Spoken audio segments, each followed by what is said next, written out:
आदरणीय बंधुओं, माताओं व मेरी प्यारी बहनों, राधे राधे। स्वागत है आपका हमारे YouTube चैनल में। आज हम आपके लिए लेकर आए हैं माघ मास महात्म का तीसरा अध्याय। तो आइए शुरू करें माघ मास महात्म का तीसरा अध्याय। तब राजा दिलीप कहने लगे कि महाराज, यह पर्वत कितना ऊंचा और कितना लंबा चौड़ा है। तब वशिष्ठ जी कहने लगे कि 36 योजन, 1 योजन 4 कोस का होता है। ऊंचा, ऊपर चोटी से 10 योजन चौड़ा और नीचे 16 योजन चौड़ा है। जो हरि चंदन, आम, मदार, देवदारू और अर्जुन के वृक्षों से सुशोभित है।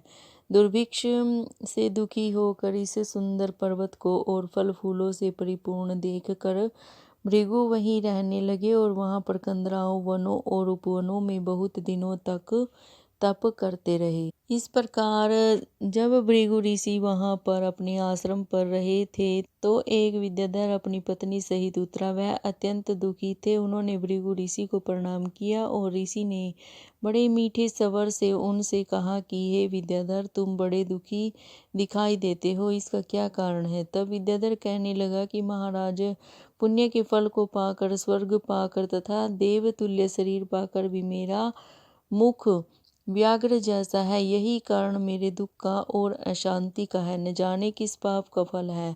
मेरे चित्त की व्याकुलता का दूसरा कारण भी सुनिए। यह मेरी पत्नी अति रूपवती, मीठा वचन बोलने वाली, नाचने और गाने की कला में अति प्रवीण, शुद्ध चित्त वाली, सातों सुरों वाले वीणा को बजाने वाली, जिसने अपने कंठ से गाकर नारद जी को प्रसन्न किया, नाना स्वरों के नाद से वीणा बजाकर कुबेर को प्रसन्न किया, अपन और अनेक प्रकार के नाच तल में शिवजी महाराज भी अति प्रसन्न और रोमांचित हुए। शील, उदारता, रूप और यौवन में स्वर्ग की कोई अप्सरा भी इस जैसी नहीं है। शील, उदारता, रूप और यौवन में स्वर्ग की कोई अप्सरा भी इस जैसी नहीं है। कहाँ ऐसी चंद्रमुखी स्त्री और कहाँ मैं व्याघ्र मुख वाला। यही चिंता सदैव मेरे हृदय को जलाती है। विद्याधर के ऐसे वचन सुनकर तीनों लोकों की, भूत, भविष्य और वर्तमान की बात जानने वाले तथा दिव्य दृष्टि वाले ऋषि कहने लगे कि हे विद्याधर, कर्म के विचित्र फल प्राप्त हो जाते हैं। मक्खी के पैर जितना विष भी प्राण लेने वाला हो जाता है। छोटे छोटे पापों का फल भी अत्यंत दुखदायी हो जाता है। तुमने माघ मास की एकादशी का व्रत करके द्वादशी के आने तक शरीर में तेल लगाया, इसी पाप कर्म से व्याग्र हुए। एकादशी के दिन उपवास करके द्वादशी को तेल लगाने से राजा पुरुरवा ने भी कुरूप शरीर पाया था।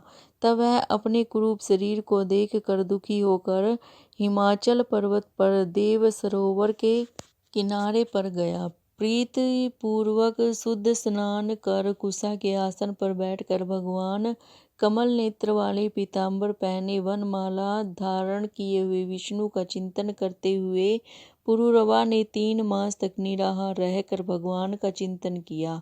इस प्रकार 7 जन्मों में प्रसन्न होने वाले भगवान राजा के 3 महीने के तप से ही अति प्रसन्न हो गए और माघ मास की शुक्ल पक्ष की एकादशी को प्रसन्न होकर भगवान ने अपने शंख के जल से राजा को पवित्र किया। भगवान ने उसके तेल लगाने की बात याद दिलाकर सुंदर देवताओं का सा रूप दिया, जिसको देखकर उर्वशी भी उसको चाहने लगी और राजा सुकृत्य होकर अपनी पुरी को चला गया। भृगु ऋषि कहने लगे कि हे विद्याधर, इसीलिए तुम क्यों दुखी होते हो। यदि तुम अपना यह राक्षसी रूप छोड़ना चाहते हो तो मेरा कहना मानकर जल्दी ही पापों को नष्ट करने वाली हेमकूट नदी में माघ में स्नान करो, जहाँ पर ऋषि सिद्ध देवता निवास करते हैं। अब मैं इसकी विधि बतलाता हूँ। तुम्हारे भाग्य से माघ मास आज से 5वें दिन ही आने वाला है। पौष शुक्ला एकादशी से इस व्रत को आरंभ करो। भूमि में स्नान करके महीना भर निराहार रहो।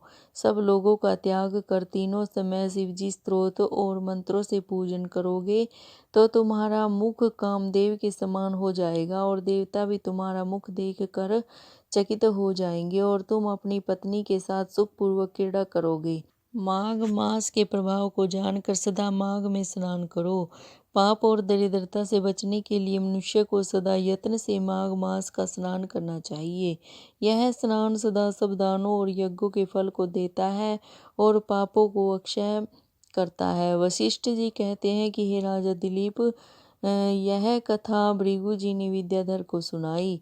माघ स्नान योगों से भी बढ़कर यज्ञ तथा यज्ञों से बढ़कर गर्जना करता है। पुष्कर, कुरुक्षेत्र, ब्रह्मावर्त, काशी, प्रयाग तथा गंगा सागर जैसे संगमों से मनुष्य को जो फल 10 वर्ष में मिलता है, उतना ही फल माघ मास में स्नान करने से 3 दिन में मनुष्य को मिलता है। इसमें संशय नहीं है कि चिरकाल तक स्वर्ग में रहने की इच्छा करने वाले मनुष्यों को सदा यत्न से माघ मास में स्नान करना चाहिए। आयु, आरोग्य, धन, रूप, कल्याण और गुण प्राप्त करने वालों को माघ का स्नान कभी नहीं छोड़ना चाहिए। स्नान करने वाला इस लोक तथा परलोक में सदा सुख पाता है। वशिष्ठ जी कहते हैं कि हे दिलीप, भृगु जी के ये वचन सुनकर वह विद्याधर अपनी स्त्री सहित उसी स्थान पर पर्वत के झरने में माघ मास का स्नान करता रहा और उसके प्रभाव से उसका मुख देव सदृश्य हो गया और वह माणिग्रीव पर्वत पर आनंद से रहने लगा। और भृगु जी भी नियम की समाप्ति पर शिष्यों सहित इवान नदी के तट पर आ गए।